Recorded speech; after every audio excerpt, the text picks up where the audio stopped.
பரிசுத்த நாமத்திற்கு மகிமை உண்டாவதாக.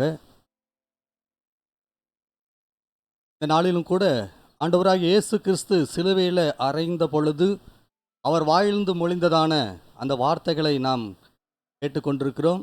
முதலாவது நாம் பார்த்தோம், பிதாவே இவர்களுக்கு மன்னியும் என்று சொல்லி. இரண்டாவது இதை குறித்து தியானித்தோம்,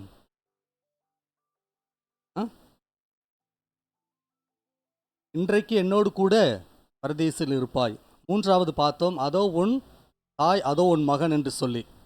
மீண்டுமாய் நாம் இயேசு கிறிஸ்து சிலுவையில் மொழிந்ததான இந்த நான்காவது வார்த்தை குறித்து நாம் ஒரு சில நிமிடம் நாம் தியானிப்போம். நம் கண்களை மூடி நாம் ஜெபிப்போம். விந்தை கீருஸ்தே சுராஜா உந்தன் சிலுவையின் மேன்மை, உந்தன் சிலுவையின் மேன்மை. விந்தை கீருஸ்தே சுராஜா உந்தன் சிலுவையின் மேன்மை, உந்தன் சிலுவையின் மேன்மை. தென்னி வீழா கை காலின்று சிந்துதோயோரோடோ அன்பு, சென்னி வீழா கை காலின்று சிந்துதோயோரோடோ அன்பு. மன்னாயிதை போன்ற காட்சி, மன்னாயிதை போன்ற காட்சி எந்நாளிலுமே எங்கும் காணேன், எந்நாளிலுமே எங்கும் காணேன். விந்தை கீருஸ்தே சுராஜா உந்தன் சிலுவையின் மேன்மை, உந்தன் சிலுவையின் மேன்மை. ஆமாண்டவரே, நீர் எங்களோடு கூட பேசுவீராக. ஆண்டவரே, நீர் சிலுவையில் மொழிந்ததான ஆண்டவரும் உம்முடைய வார்த்தைகளை கொண்டு ஆண்டவர் இந்த நாளில் நாங்கள் தியானிக்கிறோம். கர்த்தர் தாமே மட்டுமாய் நீர் ஆண்டவரே ஒவ்வொருவரோடு கூட பேசினமைக்காக நன்றி செலுத்துகிறோம். கர்த்தாவே, இந்த நான்காவது வார்த்தைக்காக உம்முடைய சமூகத்தை தாழ்த்தி என்னை ஒப்பு கொடுத்து செபிக்கிறேன். ஆண்டவரே, நீர் எங்களோடு கூட பேசுவீராக, எனக்காக பேசுவீராக. ஆண்டவரே, நீர் பேசுங்க, நாங்கள் கேட்கிறோம். இயேசுவின் நாமத்தில் செபிக்கிறோம் நல்ல பிதாவே, ஆமென். சொல்லுவோம், கரங்களை உயர்த்தி அல்லேலூயா. யோவான் 14ஆம் அதிகாரம் 1வது வசனத்தை வாசிக்க நாம் கேட்போம். உங்கள் இருதயம் கலங்காதிருப்பதாக. நாம் ஒரே ஒரு பிரசங்கத்தை தான் நான் கேட்க வருவோம். ஆனால் இன்னைக்கு 7 பிரசங்கம். எத்தனை பேர் உண்மையாக விழித்து கேட்டிருக்கீங்க? சந்தோஷமாக. பிரைஸ் லார்ட், அல்லேலூயா. அதனால் கண் சொருகவே கூடாது.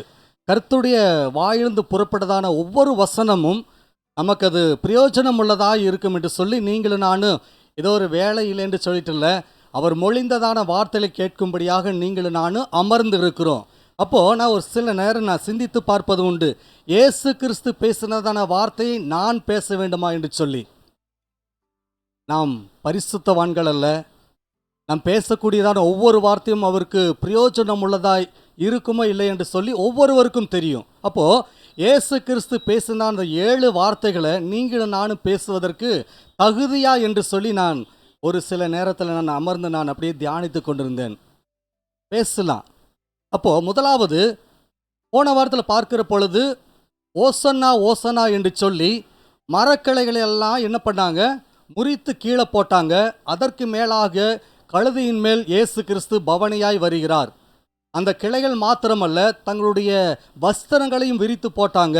அப்பொழுது அந்த கழுதையின் மேல் இயேசு கிறிஸ்து பவனி வந்தார் என்று சொல்லி போன வாரத்தில் நீங்கள் நான் என்ன பண்ணோம், குருத்தோலைகளை பிடித்து கொண்டு என்ன சொன்னோம், ஓசன்னா ஓசன்னான்னு சொன்னோம். ஆனால் ஒரு 4 நாள் கழித்த பின்பதாக சிலுவையிலே அறையும் அறையும் என்று சொல்லி அதே கூக்குரலிட்டாங்க. அந்த பூனமார் தூங்கிட்டு இருக்கக்கூடாது. நீங்களும் நான் சத்தியத்தை நாம் கேட்டுக்கொள்ள வேண்டும். அப்போ இயேசு கிறிஸ்து ஏன் அந்த சிலுவையில் அந்த மொழிந்ததான வார்த்தைகளை நீங்களும் நானும் தியானித்து கொண்டிருக்கிறோம் என்று சொன்னால், நமக்கு அது பிரயோஜனமுள்ள வார்த்தையாக இருக்கும்.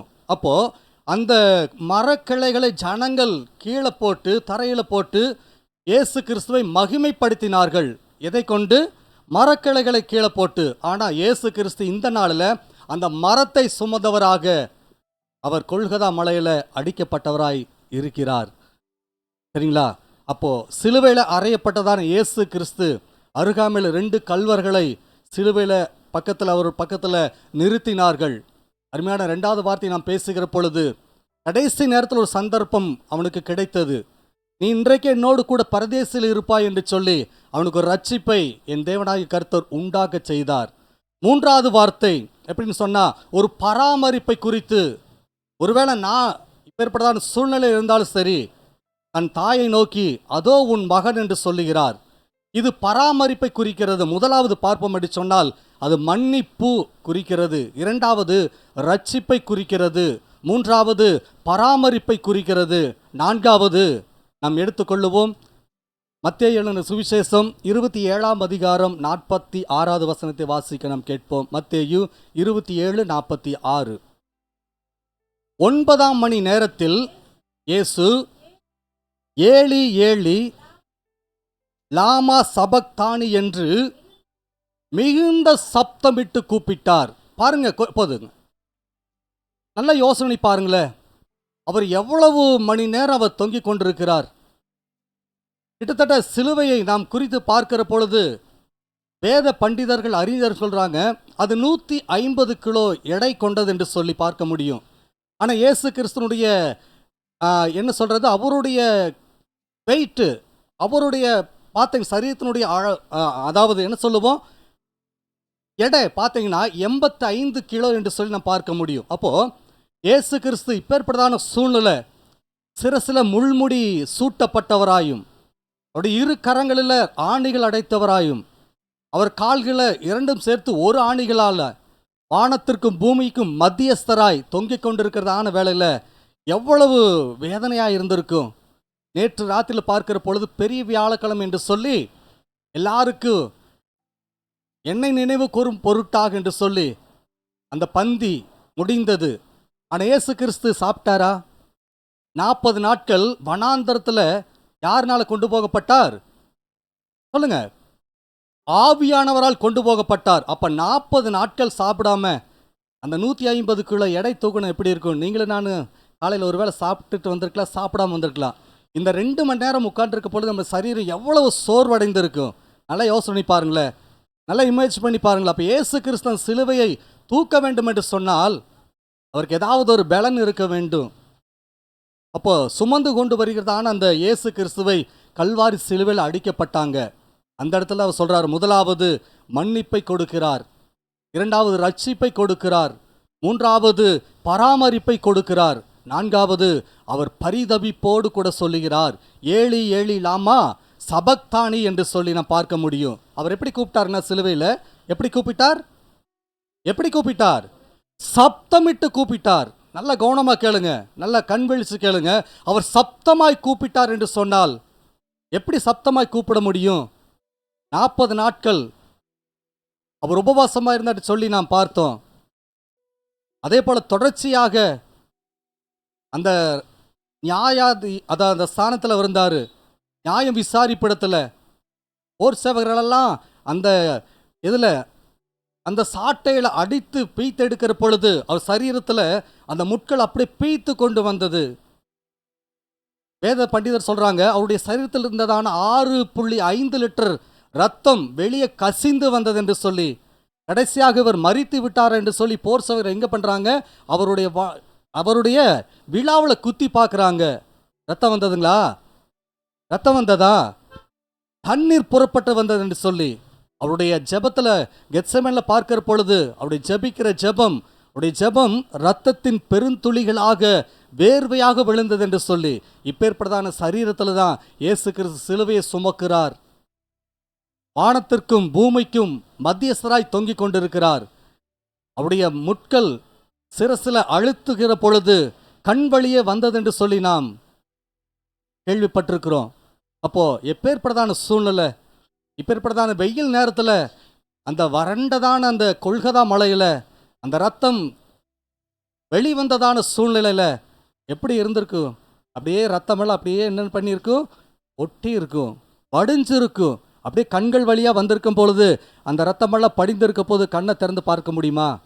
என்ன பண்ணியிருக்க முடியும்? அப்படியே லேசாக அப்படியே கண் திறந்து பார்க்கிற பொழுது அந்த ரத்தக்கரை அப்படியெல்லாம் அப்படியே கொஞ்சம் என்ன பண்ணு அப்படி பிடிச்சு இருந்திருக்கும்.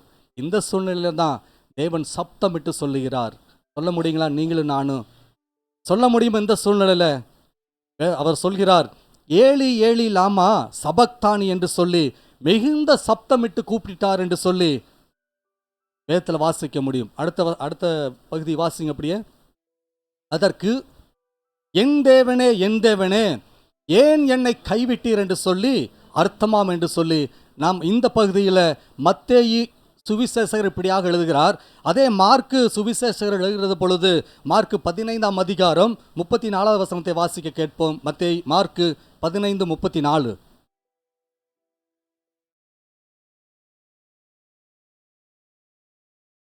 மார்க்கு சுவிசேஷத்தில் அவர் எழுதுகிறாரு, 9ஆம் மணி நேரத்தில் இயேசு ஏலோயி ஏலோயி லாமா சபக்தானி என்று சொல்லி மிகுந்த சப்தமிட்டு கூப்பிட்டார். அப்போ இந்த 2 வார்த்தைகளும் தமிழாக்கத்தில் பார்க்கிற பொழுது என் தேவனே ஏன் என்னை கைவிட்டீர் என்று சொல்லி நாம் பார்க்க முடியும். ஆனால் மத்தேயு சுவிசேஷத்தில் அவர் எழுதுகிற பொழுது அது எபிரேய வார்த்தையில் மொழிபெயர்த்தார் என்று சொல்லி நான் பார்க்க முடியும். இந்த மார்க்கில் வாசிக்கிற பொழுது அராமிக் மொழி, இயேசு கிறிஸ்து பேசினதான ஒரு தாய்மொழி அராமிக் என்று சொல்லி நாம் பார்க்க முடியும். அப்போ இதெல்லாம் நம்ம சொல்லிட்டு போயிட்டு இருந்தா இன்னும் ரொம்ப நேரம் ஆயிட்டு இருக்குது. ஏன் என் தேவனே ஏன் என்னை கைவிட்டீர் என்று சொல்லி நான் பார்ப்போம் என்று சொன்னார். நானும் பிதாவும் ஒன்றாய் இருக்கிறோம். அப்படிதாங்களே வேதம் சொல்லுகிறது, நானும் பிதாவும் ஒன்றாய் இருக்கிறோம். எப்படி தேவன் அவரை கைவிட முடியும்? எப்படி பிதாவாகிய தேவன் இயேசு கிறிஸ்துவை கைவிட முடியும்? ஆனாலும் சொல்கிறார், அதே ஆதியாகமத்தின் புஸ்தகம் 1ஆம் அதிகாரம் 26வது வசனத்தை வாசிங்களே. படியே நம்மை சிருஷ்டித்தார் என்று சொல்லி, பார்த்தீங்களா? அவருடைய ரூபத்தின் படியே அவருடைய சாயலின் படியே நம்மை படைத்தார் என்று சொல்லி. ஏன் கேட்டா, உங்களையும் என்னையும் அவர் நினைத்தவராக, என் பிள்ளைகள் வாழ வேண்டும், என் பிள்ளைகள் பரிசுத்தமாய் இருக்க வேண்டும், என் பிள்ளைகள் என்னுடைய அடிச்சுவடுகளை பின்பற்ற வேண்டும் என்று சொல்லித்தான் ஒருவேளை சொல்லியிருப்பாரு, என் தேவனே ஏன் என்னை கைவிட்டீர் என்று சொல்லி. ஒருவேளை நம்முடைய வாழ்க்கையில் ஏதாவது ஒரு இழப்பு வரும் என்று சொன்னால், இல்லை ஏதாவது நம்முடைய வாழ்க்கையில் தோல்வி இருக்கும் என்று சொன்னால் நம்ம கேட்போம், ஏன் தான் ஆண்டவரே அப்படின்னு தான் சொல்லுவோம், என்னங்க ஆண்டவரேன்னு சொல்லுவோம். அதே போல் இயேசு கிறிஸ்து அதை குறித்து சொல்லல, என் தேவனே ஏன் என்னை கைவிட்டீர் என்று சொல்லி அவர் இந்த சிலுவையில் அவர் சொல்லுகிறார். அப்போ ஆதியாகமம் 1:26 சொன்னது போல அவருடைய சாயலாகவே உங்களையும் என்னையும் படைத்தார் என்று சொல்லி நான் பார்க்க முடியும். அப்போ இந்த பகுதி வாசிக்கிற பொழுது பரிதவிப்பாய் அவர் பேசுகிறார்.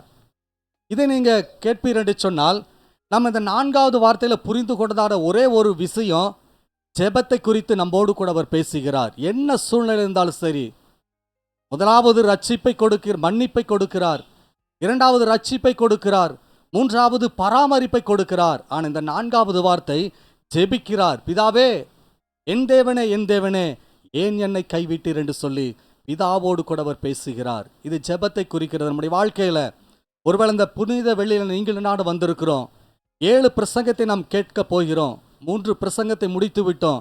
ஆனால் 4வது வசனத்தில் ஜெபத்தை குறித்து பரிசுத்த ஆவியானவர் ஆண்டவராகிய இயேசு கிறிஸ்து அந்த சிலுவையில் அவர் மொழிகிறார், என் தேவனே ஏன் என்னை கைவிட்டீர் என்று சொல்லி. அவருக்கு முன்பதாக அநேக ஜனங்கள் இருந்திருப்பாங்க, அநேக ஜனங்கள் கூட்டமாக கூடியிருப்பாங்க. ஆனால் அவரிடத்துல பேசவில்லை, யார் இடத்துல சொல்லவே இல்லை. நம்முடைய பிதாவை நோக்கி சொல்லுகிறார், என் தேவனே ஏன் என்னை கைவிட்டீர் என்று சொல்லி. ஒருவேளை யோபுடைய வாழ்க்கையில் நாம் பார்ப்போம் என்று சொன்னால், யோபுவில் வாசிக்கிற பொழுது அவன் மிகவும் ஐஸ்வர்யவானாய் காணப்பட்டான். ஊத் தேசத்தில் அவன் கிழக்கிந்திய புத்திரத்தில் அவன் பெரிய ஒரு ஐஸ்வர்யவானாய் வாழ்ந்தான் என்று சொல்லி நீங்களும் நானும் அநேக முறை இந்த வசனத்தை நாம் கேட்டிருப்போம், பிரசங்கத்தை கேட்டிருப்போம். ஏன் சொன்னீங்கன்னா அவன் எல்லாவற்றையும் இழந்த சூழ்நிலையில் என் தேவனே தன்னுடைய மனைவின்னு சொல்லிட்டான். என்ன சொல்றான்? உன் தேவனை தூசித்து ஜீவனை விடுன்னு சொல்றாரு. அம்மா சொல்றா. ஆனாலும் அவர் என்ன சொல்றாரு? பைத்தியக்காரி போல பேசுகிறார் என்று சொல்லி, என் தேவனே ஏன் என்னை கைவிட்டீர் என்று சொல்லி யோபு சொல்லவே இல்லை. அவருடைய வாழ்க்கையில விசுவாசத்தை அதிகமாய் அதிகரித்து கொண்டாங்க. அப்ப இதை நீங்களும் நான் கேட்கிறதான என் அன்பு தேவனுடைய பிள்ளைகளே, இது ஜெபத்தை குறிக்கிறது. எந்த சூழ்நிலை இருந்தாலும் சரி, இயேசுவானவர் எல்லாரும் கைவிட்டாங்க. சிலுவையும் கூட கொஞ்ச நேரம் அதாவது சுமந்து கொண்டு வந்தார் ஒருத்தர். அநேக ஜனங்கள் கூடி இருந்தாங்க. இடத்துல யாரிடத்துல சொல்லவே இல்லை. பிதாவை நோக்கி சொல்லுகிறார், என் தேவனே என் தேவனே ஏன் என்னை கைவிட்டீர் என்று சொன்னால், இந்த பிள்ளைகளுக்காக நான் அடிக்கப்பட வேண்டும், என் பிள்ளைகள் வாழ வேண்டும், பரிசுத்தமாக இருக்க வேண்டும் என்று சொல்லி அப்படியாக அவர் பிதாவை நோக்கி அவர் சொல்லுகிறார். இந்த சூழ்நிலை நீங்களும் நானும் கூப்பிட முடியுமா? வேதத்தில் வாசித்தது போல பிதாவும் நானும் ஒன்றாய் இருக்கிறோம் என்று சொல்லி, அப்ப இவரெல்லாம் பிரிக்கவே முடியாது, பிரிக்கவே முடியாது. எல்லாரும் சென்று விட்டாங்க. பவனி வந்தாங்க. அவரோடு கூட எத்தனையோ பேர் சீசர்களாலாம் இருந்தாங்க. எல்லாரும் போய்விட்டதான சூழ்நிலையில் தான் அவர் ஜெபிக்கிறார். எனவே இந்த நாளில் ஜெபத்தை நீங்களும் நானும் செய்யும்படியாக என் தேவன் அவர் அழைக்கிறார். எடுத்துக்கொள்ளுவோம் ஒரு சில வசனங்களை மாத்திரமே. ஏசாயா தீர்க்கதரிசியின் புஸ்தகம் 59வது அதிகாரம் 2வது வசனத்தை வாசிக்க நாம் கேட்போம். 59:2. ஏசாயா, உங்களுடைய அக்கிரமங்களே உங்களுக்கும் பிரிவினை உண்டாக்குகிறது. பாருங்க, உங்களுடைய அக்கிரமங்களே அப்படின்னு சொன்னா, நீங்களும் நானும் கிரமமாய் வாழ வேண்டும், கிரமமாய் வாழ வேண்டும். கிரமம் என்று சொன்ன என்னங்களே, அதற்கு ஆப்போசிட் தான் அக்கிரமம். அப்ப கிரமம் என்று சொன்னால் ஒழுக்கம், அதற்கு ஆப்போசிட் தான் அக்கிரமம். உங்களுடைய அக்கிரமங்களே, உங்களுடைய பாவங்களே எப்படி இருக்குங்களாமா, பிரிவினை உண்டாக்கினது என்று சொல்லி அப்ப ஜெபிக்கிறார். என்னுடைய பிள்ளைகளை என்னுடைய சாயலாய் நான் படைத்தேன், அவர்களெல்லாம் கிரமமாய் வாழாமல் அக்கிரமத்தோடு கூட அக்கிரமத்திலும் பாவத்திலும் வாழ்ந்து கொண்டிருக்காங்க. இதற்காகவே நான் அடிக்கப்படுகிறேன் என்று சொல்லி பிதாவை நோக்கி அவர் ஜெபிக்கக்கூடிய ஒரு நேரமாய் காணப்படுகிறது. அதே எசேக்கியேல் தீர்க்கதரிசியின் புஸ்தகம் 18வது அதிகாரம் 20வது வசனத்தை நாம் வாசிக்க நாம் கேட்போம். எசேக்கியேல் தீர்க்கதரிசியின் புஸ்தகம் 18வது அதிகாரம் 20வது வசனம். போதுங்க. பாவம் செய்கிற ஆத்துமாவே, இதற்காகத்தான் இயேசு கிறிஸ்து சிலுவையில அவர் மரித்தார். பாவம் செய்கிற ஆத்துமா உண்மையாகவே சாகும். அப்படியே தொடர்ச்சியை வாசிங்க. குமாரன்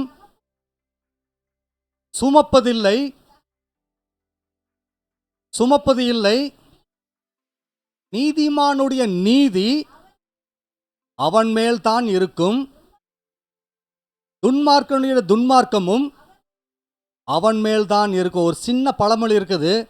அதாவது தான் செய்யக்கூடியதான பாவங்கள் தன்னுடைய பிள்ளைகள் அனுபவிப்பார் என்று சொல்லி சொல்றாங்க அந்த நாட்களில். ஆனால் இன்னைக்கு பாவம் செய்தா அப்பவே நமக்கு தண்டனை என்று சொல்லி, அதுதான் இந்த வசனம் குறிப்பிடுகிறது. பாவம் செய்கிற ஆத்துமா சாகும், அவன் தலைமேல் இருக்கும். நீ எப்படின்னா நீதி இருக்கும் என்று சொல்லி வேதம் சொல்லுகிறது. இதையெல்லாம் விட்டு நீங்களும் நானும் ஆண்டவருக்கு பிரியமாய் வாழ வேண்டும் என்று சொல்லித்தான் அந்த கொல்கதா மலையில தேவனாகிய கர்த்தர், உங்களையும் என்னையும் உண்டாக்கின தேவன், சிலுவையில் அவர் தொங்கினவராய் அவர் சொல்லுகிறார். இதன் சொல்றான்னு சொன்னா, ஜெபத்தை குறித்து அவர் ஜெபிக்கிறார். என் தேவனே என் தேவனே ஏன் என்னை கைவிட்டீர் என்று சொல்லி அவர் ஜெபிக்கக்கூடிய ஒரு சூழ்நிலை அங்கு காணப்படுகிறது. அதே 1 பேதுரு 2ஆம் அதிகாரம் 24வது வசனம் சொல்கிறது. வாசிங்க. 1 பேதுரு 2:24.